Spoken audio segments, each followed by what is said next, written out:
नमस्कार दोस्तों, मैं रवि रंजन आपको अपने चैनल स्टडी समथिंग पे स्वागत करता हूं। दोस्तों, आज हम एक लंबी अवधि के बाद आपको एक वीडियो अपलोड करने जा रहे हैं। तो दोस्तों, उम्मीद करेंगे वीडियो आपके लिए हेल्पफुल रहेगा। अभी तक आप जैसा कि जानते हैं कि मैंने जितने भी प्रश्न डाले हैं उसका मैंने उत्तर दिया है, लेकिन आज जो मैं प्रश्न देने जा रहा हूँ आप स्वयं में कॉमेंट करके बताइएगा हमें कि आप इसमें से कितने प्रश्न जानते हो। ये प्रश्न वो प्रश्न है जो मैं स्वयं एग्जाम देने गया था 1 नवंबर की सेकेंड शिफ्ट में। मैंने वो वाले सारे प्रश्न जो मुझे मेमोरी बेस्ड थे, मैंने वो क्वेश्चन लाए हैं। ये प्रश्न इतना महत्वपूर्ण है, आप खुद अपने लेवल को आप जांच पाएंगे कि आप इसमें से कितने प्रश्न को जानते हैं। तो चलिए हम स्टार्ट करते हैं। प्रश्न देखिए कितना, ये देखिए पटना बोर्ड वालों के लिए स्पेशल है कि हम खुद पटना गए थे एग्जाम देने। कल मेरा एग्जाम था सेकेंड सिटिंग, इसलिए मैं अपलोड नहीं कर पाया। थोड़ा सोचे कि देखिए दोस्तों, यूट्यूब पे जो वीडियो आपको दिखाया जा रहा है प्रश्न इतना आसान नहीं आ रहा है। क्वेश्चन जो है ना, आप मॉडरेट टू टफ ना कहिए तो इजी टू टफ, क्योंकि कुछ प्रश्न ऐसे थे जो आप केवल देखने के बाद ही वैसे मौखिक बना सकते थे। मैंने स्वयं 53 क्वेश्चन को मौखिक बना लिया। बाकी क्वेश्चन इतने टफ थे इसका आप डायग्राम खींच नहीं पाते। वो हम यहाँ पे लेकर के आए हैं आपके लिए। आप देखिएगा किस प्रकार के प्रश्न आ रहे हैं। तो देखिए प्रश्न पहला है, मेंडलीव की मृत्यु कब हुई। आज हम ऑप्शन नहीं लेकर के आए हैं। देखिए दोस्तों, जो आपका कंफर्म आपको जो याद है मौखिक, देखिए वही आपका वहाँ भी सही होगा। आप अंटक्कर मतलब कितना भी आप तुक्का नहीं मार पाएंगे हमेशा। तो देखिए आप बताइएगा हमें कमेंट करके कि मेंडलीव का मृत्यु कब हुआ था। अब देखिए दोस्तों, जन्म हर कोई मतलब लगभग याद कर लेता है कौन किसका जन्म हुआ था, लेकिन मृत्यु नहीं याद करते हम। क्या हम याद करेंगे कि आइंस्टीन का मृत्यु कब हुआ था? लेकिन हम जानेंगे इसका सिद्धांत था कुछ प्रकाश सापेक्षतावाद। चलिए फिर आगे का देखिए। आगे देखिए क्या था, नृत्य अकादमी के अध्यक्ष कौन है। प्रश्न करंट अफेयर्स इतने गोल गोल घुमा रहे हैं आप समझ नहीं पाओगे कि क्वेश्चन क्या कह रहा है। आप पढ़ना प्रारंभ करोगे क्वेश्चन, और जब तक आपका क्वेश्चन समाप्त होगा आप उसका आंसर ही भूल जाओगे। मतलब क्वेश्चन भूल जाओगे तो आंसर का क्या जवाब दोगे। बस मुझे एक मेमोरी बेस्ड 2 क्वेश्चन रहा है करंट अफेयर का, जो मैं आपके सामने दे रहा हूँ कि नृत्य अकादमी के अध्यक्ष कौन है। इसमें देखिए दोस्तों, ना सीईओ पूछा जा रहा है, ना ब्रांड एम्बेसडर पूछा जा रहा है, ना पड़ोसी मतलब देश के जो है प्रधानमंत्री है ऐसा प्रश्न, ना राज्यपाल, ऐसा कुछ प्रश्न नहीं आ रहा है। मैं तो एग्जाम देकर क्या आ चुका हूँ, जो खुद झटका लगा कितना बड़ा क्वेश्चन का लेवल क्या हो सकता है। एक प्रश्न देखिए दोस्तों, आप मेरा कंफ्यूजन गलत है कि और क्वेश्चन गलत ये नहीं कह पाएंगे, लेकिन क्वेश्चन हम सेम टू सेम लिख करके लिए हैं कि 2 अप्रैल 2008 को कौन सा दिन था। ऑप्शन में मंगलवार नहीं था, इतना जान लीजिए कि ऑप्शन में मंगलवार नहीं था। आप भी हमको कमेंट करके बताइए क्या मैं मिस कर रहा हूँ या फिर क्वेश्चन गलत है। क्वेश्चन में बुध शुक्र शनि रवि ऑप्शन में था केवल। चलिए फिर हम आगे का प्रश्न देखते हैं। आज हम दोस्तों किसी का जवाब नहीं देंगे। अगर आपको जवाब चाहिए तो आप हमें कमेंट करके बताइएगा, हम आपको सब जवाब देंगे, क्योंकि हम जो प्रश्न मेमोरी बेस्ड लाए हैं सबका मेरे पास सॉल्यूशन है। इसलिए हम थोड़ा लेट से वीडियो अपलोड कर रहे हैं, लेकिन आपको निश्चित जानकारी दे रहे हैं। आप इस पैटर्न को समझिए। देखिए मेरा हम जो पोस्ट कर रहे हैं इसलिए नहीं कि मेरा मतलब चैनल पे लड़का देखे, इसलिए नहीं, बल्कि हम आपको ये दिखाना चाह रहे हैं कि क्वेश्चन का लेवल क्या, आप उसे देख करके जाइए। आप उस दिशा में आप तैयारी करना प्रारंभ कीजिए जिसका एग्जाम आगे है। फिर एक देखिए प्रश्न है कि बिल्कुल का बिल्कुल क्या ये परिभाषा है किस चीज का, तो आप बताइएगा। किसी निश्चित दिशा में वस्तु द्वारा तय की दूरी को क्या कहते हैं। ये प्रश्न आप सभी जानते हो कि ये वेग का परिभाषा है। तो कुछ इस प्रकार से भी प्रश्न आ रहे हैं। न्यूमेरिकल भी आ रहा है प्रश्न। न्यूमेरिकल क्या था, एक का आंसर था 50 जूल आया हुआ था। इसमें बोला गया था कार्य निकालने के लिए। वहाँ पे सब में आपको ऑप्शन में 50-50 था, लेकिन किसी में न्यूटन था, किसी में कूलम था, किसी में जूल था। तो आप याद रखेंगे जब कार्य पूछ रहा है तो कार्य का स्थायी मात्रा क्या होता है, जूल होता है। कार्य और ऊर्जा दोनों का होता है जूल, तो उस आधार पे जूल आपका होता है सही। चलिए फिर हम आगे देखते हैं कि घड़ी में 10:45 हुए हैं, तो घड़ी के घंटे और मिनट के सुई जो है उसके बीच का कोण का कितना होगा। मतलब कोण का जो होगा बीच में जो कोण बनेगा वह कितना बनेगा। आप देख लीजिएगा, हम नहीं बता रहे, सॉल्यूशन नहीं दे रहे हैं, केवल आपको क्वेश्चन देख रहे कि क्वेश्चन कैसा आ रहा है। हम आपको सेम टू सेम क्वेश्चन करवाने जा रहे हैं यहाँ पे। फिर देखिए कि वेन डायग्राम था, तो ये प्रश्न था। देखिए वेन डायग्राम क्या था, ये धातु पानी और रेत का क्या था। एक ऐसे था, मतलब ऐसे कट पिट था, ठीक है, ऐसे कुछ प्रश्न था। तो आप देखिए कि इसका क्या होगा सही। आप खुद में देखिए कि आपका स्वयं कितना आप कर पाते हैं सही। फिर देखिए अब कथन निष्कर्ष देखिए दोस्तों, कथन निष्कर्ष और धारणाएं जो है बहुत टफ क्वेश्चन आ रहा है। आप निर्णय नहीं ले पाओगे कि आप किसको क्या कहोगे, ये सही है या नहीं है। देखिए कथन जो आ रहा है केवल 1 लाइनर आ रहा है, एक लाइन का कथन है। निष्कर्ष आपको 2-2 लाइन 4-4 निष्कर्ष आपको 2 या 4-4 तक निष्कर्ष दिया।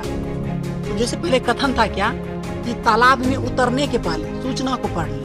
कुछ इस प्रकार से था कि कथन ये था कि तालाब में उतरने से पहले सूचना को पढ़ लें। और देखिए निष्कर्ष अब कैसे है, निष्कर्ष था कि तालाब में उतरने वाले सभी पढ़े लिखे होते हैं। ये थोड़ा टाइपिंग में मिस हुआ है, लेकिन हम आपको सुना देते हैं क्या है।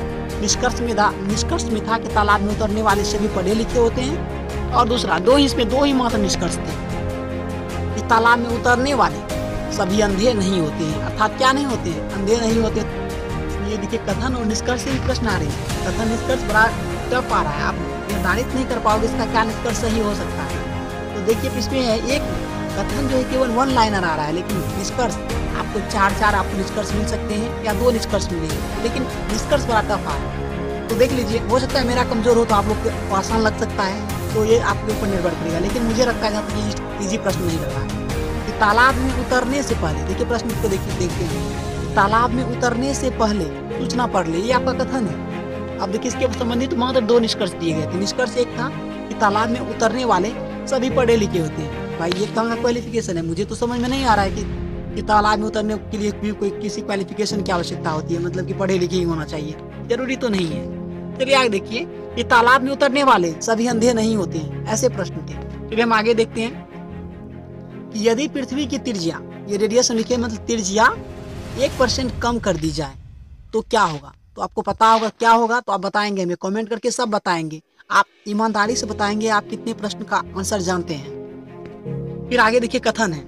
आज हम देखिए दोस्तों सभी मेमोरी बेस्ड क्वेश्चन लाए हैं। आप इससे अनुमान लगा सकते हैं कि क्वेश्चन पूछने का क्या तरीका है। मैंने बहुत ही मेहनत करके सब प्रश्न को बहुत रिमेम्बर करके हम थोड़ा अपलोड कर रहे हैं लेट से, लेकिन आपको हम सही जानकारी दे रहे हैं। हम किसी प्रकार के हम आप लोग के साथ धोखाधड़ी नहीं करने जा रहे हैं। तो देखिए कथन आगे कि सभी बच्चों को उच्च शिक्षा लेना अनिवार्य है। देखिए कथन क्या कह रहा है कि सभी बच्चों को उच्च शिक्षा लेना अनिवार्य है। अब देखिए निष्कर्ष क्या है, इससे जीवन स्तर सुधरेगा। निष्कर्ष था हाँ, इससे जनसंख्या नियंत्रण पर प्रभाव पड़ेगा। फिर था नहीं, ये हमारे पास उतनी सामर्थ्यता नहीं है। और एक कुछ ऑप्शन था वो याद नहीं है। इस आधार पे आ रहा है आपका। तो देख लीजिए कथन को देखिए, आप उस आधार से अपना जो अगर कथन निष्कर्ष आप पढ़ रहे हैं तो आप उसे भी ध्यान दीजिए, और डाटा सफिशिएंसी जो होता है आप उसे भी ध्यान दीजिए। मुझे उम्मीद है कि वो सब प्रश्न आएंगे आपके लिए। फिर आगे है प्रबल अम्ल और प्रबल क्षार का पीएच मान देखिए कितना रहा है। ये पूछ रहा है प्रबल अम्ल। आप जानते हैं कि लेस देन अगर 7 आ जाए तो क्या है आपका? अम्ल होता है। और था कि प्रबल अम्ल और प्रबल क्षार का पीएच मान क्या होता है? आपको पता है अगर लेस देन 7 आए तो वो अम्ल होता है, और प्लस में अगर मतलब 7 से प्लस आ जाए तो क्या होता है आपका?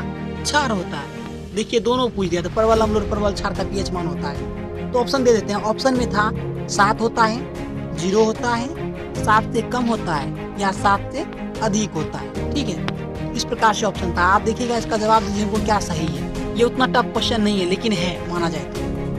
अब देखिए क्वेश्चन है कि 2017 में किस फिल्म को जासूसी का पुरस्कार मिला था? देखिए जासूसी से रिलेटेड था, एक फ्लैशबैक था, एक निर्जात था, और कुछ ऑप्शन में 2 था।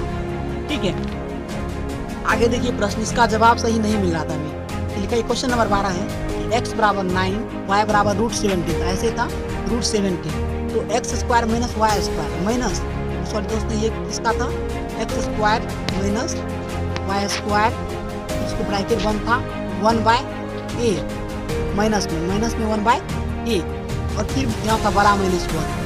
कुछ इस प्रकार से प्रश्न था। तो आप इसका सॉल्यूशन देखिएगा आप कितना निकाल पाते हैं। फिर देखिए कथन क्या था कि बच्चों को शुरुआती दौर में जो होना चाहिए क्या पढ़ना चाहिए? कॉमिक्स पढ़ना चाहिए। ये आपका कथन है। कि निष्कर्ष देखते हैं, निष्कर्ष क्या है? निष्कर्ष है इससे आगे पढ़ाई में रुचि बढ़ेगी। फिर आगे निष्कर्ष है कि जो पढ़ने वाले होते हैं वो वैसे भी पढ़ सकते हैं। ये निष्कर्ष है। फिर तीसरा देखिए निष्कर्ष क्या है कि इसे पढ़ना आसान होता है। उसके बाद है यह मनोरंजन का एक साधन होता है। तो देखिएगा आप इसमें से क्या दे पाओगे। ये थोड़ा इजी, इतना टफ नहीं है। फिर देखिए योग दिवस कब मनाया जाता है? जानते हैं क्या? ये पूछा गया था योग दिवस कब मनाया जाता है, ये प्रश्न था। और एक प्रश्न हम लिखना भूल गए यहाँ पे, तो हम लिख देते हैं। प्रश्न यह था कि एक दिन का, प्रश्न था एक दिन का 4.1/2 अंश होता है, तो मतलब किसके बराबर होता है? ये ऑप्शन में था 1/360, 1/380, 4/260, ऐसे प्रश्न ऑप्शन में था। तो ये प्रश्न था। चलिए हम आगे देखते हैं। देखिए ये दोस्तों क्या था? ये था दाल मोटी, और कोई अच्छा नाम था, याद नहीं आ रहा वो नाम क्या था। दाल और मोटी और डैश कोई नाम था। किस भाषा का? ऑप्शन में ये नहीं था किस राज्य का खाद्य, ये नहीं था। ऑप्शन में लिखा था किस भाषा का, तो ऑप्शन में गुजराती था, राजस्थानी था, मराठी था, और एक था तो आप बताइएगा हमें ऑप्शन में आप इसका सही क्या जवाब दोगे। आगे प्रश्न देखते हैं कि पहला फुटबॉल मैच, प्रश्न क्या है कि अगला सबसे सॉरी ये है पहला, सबसे पहला फुटबॉल मैच जो खेला गया था कब खेला गया और कहाँ खेला गया था। ऑप्शन में देखिए हम आपका आधा हिंट्स कर देते हैं। कब खेला गया था तो 1930 में खेला गया था, ठीक है, 1930 में खेला गया था। चलिए हम आगे प्रश्न देख लेते हैं। आप में कमेंट करके जरूर बताएंगे इसका क्या होगा सही। महारानी विक्टोरिया को, देखिए दोस्तों इसमें केवल सदी दिया हुआ, मुझे इस पर सस्पिशन था इस प्रश्न पे। यहाँ लिखा था क्वेश्चन में 1 दिसंबर कुछ ईस्वी को गद्दी पर बैठाया गया, जबकि आपको यहाँ 31 दिसंबर है, 31 दिसंबर को बैठाया गया। आपको पता है कि कौन सा ईस्वी था, आपको याद होगा नहीं, उतना हम बताएंगे नहीं। यहाँ 58 अंतिम में है, आप जान लीजिए कि उतना कोई ईस्वी था। आप में कमेंट करके बताइए कब उसे बैठाया गया। सेम टू सेम प्रश्न है दोस्तों, हम इसको किसी तरह का परिवर्तन इस प्रश्न में नहीं किए, सेम टू सेम प्रश्न है।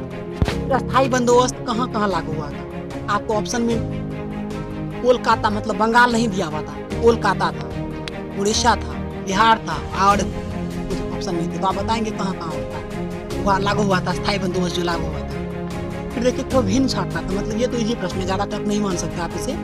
ये भिन्न प्रश्न एकदम इजी प्रश्न है। भिन्न को छाटना क्या था, सांप है, हिरन है, गाय है और हाथी है। आप इसमें से भिन्न को छाटेंगे, हमें कमेंट करके बताइएगा इस सब में से भिन्न कौन सा है। फिर देखिए कि कौन सी फिल्म भारतीय स्वतंत्रता संग्राम में अहम भूमिका निभाई। देखिए ये ऐसा प्रश्न आया कि इतना विविध टफ है कि आप नहीं कर पाओगे इसे। बताओ मैं क्या उपन्यास संबंधित अगर आ जाता कौन सा ऐसा उपन्यास था, आप बेशक आप बता देंगे उपन्यास। यहाँ पे कौन सी फिल्म भारतीय स्वतंत्रता संग्राम में अहम भूमिका निभाई। इस प्रकार से प्रश्न आपने कमेंट में बताइए। फिर देखिए ये प्रश्न इतना घुमाया गया है कि भीमराव अम्बेडकर ने किसे विशिष्ट विषय, संविधान का जो है विशिष्ट विशेषता किसे कहा है।